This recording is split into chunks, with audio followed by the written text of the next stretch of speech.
There is a moment, everyone has felt it, when someone enters a room and the air changes. Not because they are loud. Not because they are beautiful. The change is subtler than that and more primitive. It is as if a current has been switched on, invisible but undeniable, and everyone present becomes aware, at some animal level, that they are in the presence of something more. This is charisma, not charm. Charm is polite, domesticated, safe. Charisma is wild. It is the quality that makes crowds weep for men they have never met, that makes sane women throw themselves at unkempt monks, that turns awkward boys into gods who can command mass hysteria with a twitch of a leg. Charisma is seduction on a mass scale. But to understand it, you must first abandon your modern squeamishness. You must accept that what people call presence is, at its root, a religious experience. Thousands of years ago, before the world learned to distrust its own all, people believed that certain men and women were touched by the divine. A prophet did not argue his authority, he radiated it. When Moses descended from Mount Sinai, his face was literally shining, not with sweat, but with the afterglow of direct conversation with God. The people were afraid to come near him. They did not follow him because he was reasonable. They followed him because he looked like a man who had seen something they had not, and that glow, that terrifying, inexplicable luminosity, was proof of a direct line to power. The modern world pretends to be rational. We vote for leaders, we hire based on competence, we worship at the altar of the spreadsheet. And yet the age of reason has produced more charismatics than the age of miracles ever did. Robespierre, Lenin, de Gaulle plain men, some of them short and awkward and unimpressive in a photograph. But when they spoke, when they entered a space, they carried the same charge as the ancient prophets. Max Weber saw this clearly. In a disenchanted world, people do not stop craving enchantment. They simply transfer their religious hunger onto politics, onto cinema, onto any figure who seems to possess an extraordinary quality, a grace, a fire that cannot be explained by pedigree or policy. The crowd does not want competence. The crowd wants to believe. It wants to kneel, even if only inwardly, even if it calls the kneeling by another name. To be charismatic, then, is to understand that you are not merely selling an idea or a personality. You are offering a sacrament. You are promising the crowd that their dreary, compromised, half-asleep lives can be electrified. And the first lesson is this: the source of your power must remain mysterious. Consider the architecture of mystery. It is not merely secrecy. It is contradiction. The charismatic figure is never one thing. Mao Zedong was both peasant and emperor. Peter the Great was both butcher and builder. Charles de Gaulle could be icy, detached, almost inhumanly calm, and then, in a single sentence, tremble with such passion that an entire army would mutiny in his favor. Contradiction fascinates because most people are painfully consistent. They have spent their lives sanding down their rough edges to fit into the machine, and when they encounter someone who contains multitudes, who is cruel and kind, distant and intimate, savage and saintly, they cannot look away. You must become a riddle wrapped in an enigma, but you must reveal your contradictions slowly, like a striptease of the soul. Too much at once and you seem erratic. Too little and you seem dull. The goal is to make them talk about you when you are not there, to make them wonder what is really going on inside that head. But mystery alone is not enough. You must have purpose. Not the soft, negotiable purpose of the committee meeting, but the hard, unyielding purpose of the fanatic. When Franklin Delano Roosevelt took office in the depths of the Depression, the public was skeptical. But in his first 100 days, he moved with such decisiveness, such absolute confidence in his own direction, that the country began to see him not as a politician, but as a savior. People do not follow those who ask questions.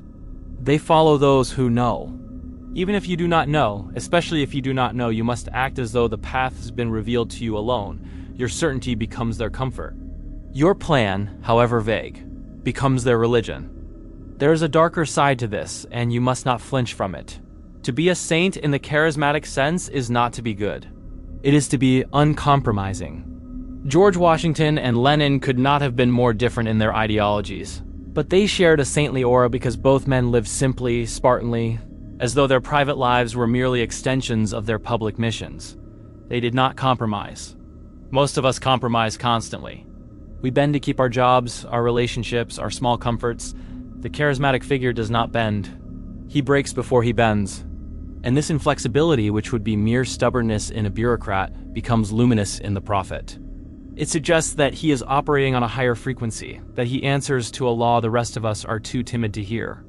But saints can be boring. You need words?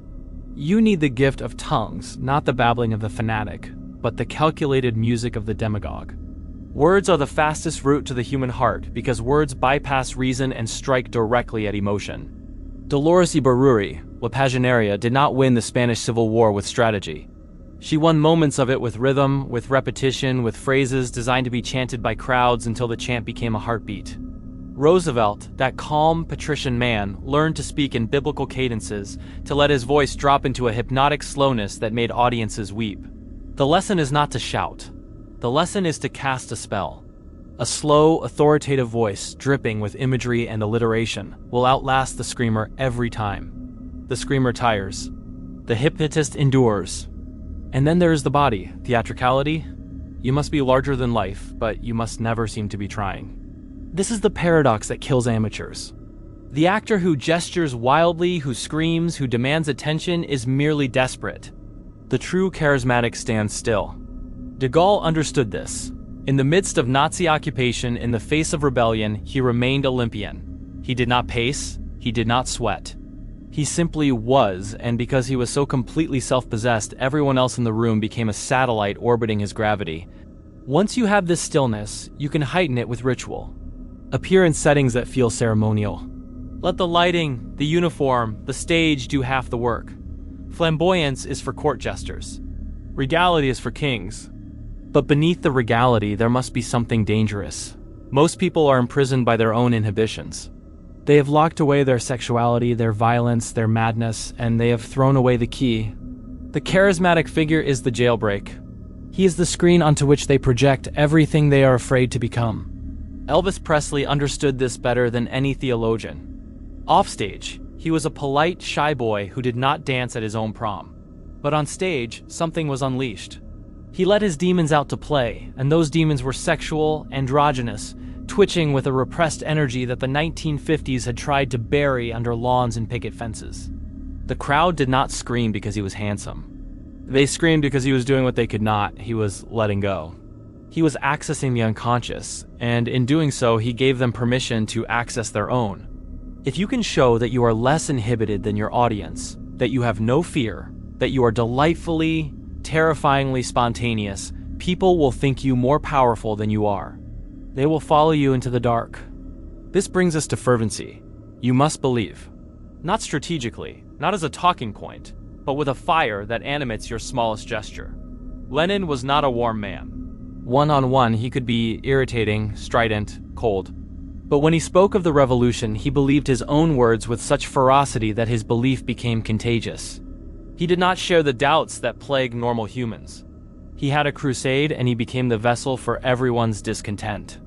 In a world of isolated, anxious individuals, the person who offers a communal belief, a flag, a cause, a destiny is irresistible. Let your eyes light up. Let your voice crack with the weight of your vision. People do not want truth. They want something to follow. Yet you must balance this fire with vulnerability. Charisma is not domination. It is seduction. And seduction requires reciprocity. Marilyn Monroe knew this. She did not merely perform. She offered herself. She looked into the camera and made millions feel that she desired them, that she belonged to them, that she needed their love as much as they needed hers. This is the soft underbelly of charisma. Without it, you are merely a fanatic, and fanatics frighten. With it, you become a lover. You must feed off the crowd's energy and let them see you feeding. You must seem open, accessible, hungry for their affection. But, and this is crucial, you must never seem needy. Neediness is the death of allure. Imagine your audience as a single person you are trying to seduce. Desire them, but do not beg them. Let them feel chosen. You must also be adventurous. Charismatics thrive in chaos. They are not made for committee rooms. They are made for battlefields. Napoleon stood at the cannons. Lenin walked openly through streets where assassins waited. Kennedy came alive during the Cuban Missile Crisis. De Gaulle when France itself seemed ready to fracture. They needed the danger, and the danger needed them. Heroism, even the appearance of it, gives you a charisma that outlasts peacetime. The slightest whiff of cowardice, however, and the spell is broken forever. And then there are the eyes. If charisma has a physical seat, it is not in the voice, nor in the hands, but in the gaze. The eyes of the charismatic disturb. Fidel Castro could reduce a man to silence with a stare. Sukarno seemed to read thoughts. Roosevelt could dilate his pupils at will, creating a look that was simultaneously hypnotic and terrifying. The eyes must never show fear. They must never show nerves. They must pierce. Napoleon practiced for hours before a mirror, modeling his gaze on the great actor Talma. You must do the same. The gaze can be aggressive or it can be contented, but it must never be vacant. The eyes are the wires through which the current flows. Do not leave them to chance. Now consider the types. There is the miraculous prophet like Joan of Arc, whose detailed visions lent reality to the impossible. There is the authentic animal like Rasputin, whose complete lack of self-consciousness, whose willingness to be simultaneously saint and sinner, holy man and debaucher made him seem larger than life. There is the demonic performer like Elvis, who channels repressed darkness into art. There is the savior like Lenin, who arrives in chaos with a simple message and a steel will. There is the guru like Krishnamurti, who accidentally discovered that contentment and detachment are more seductive than fire. There is the drama saint like Evita, who dramatized her goodness until it became indistinguishable from religious ecstasy. There is the deliverer like Malcolm X, who gives voice to the rage others are too frightened to speak. And there is the Olympian actor like de Gaulle, who mastered the cold medium of television by understanding that less is infinitely more. Each of these figures in their own way created a self-fulfilling prophecy. They believed and so others believed. They glowed, and so others saw the glow. They predicted victory, and the prediction became the engine of the victory itself. But hear this warning and hear it well. Charisma is volatile. It is built on emotion, and emotions tire. The crowd that loves you today will grow weary. They will suffer what psychologists call erotic fatigue, the moment after ecstasy when reality creeps back in. When the god begins to look merely human, Robespierre learned this on the guillotine. For years, his incorruptible virtue, his romantic language, his sheer intensity made him a god of the revolution. But his superiority was oppressive. His refusal to name his enemies in that final speech revealed a hesitation, a crack in the marble, and the crowd that had adored him cheered as his head fell into the basket. Charisma does not forgive weakness. The only defense is mastery. You must be able to turn the heat up and down.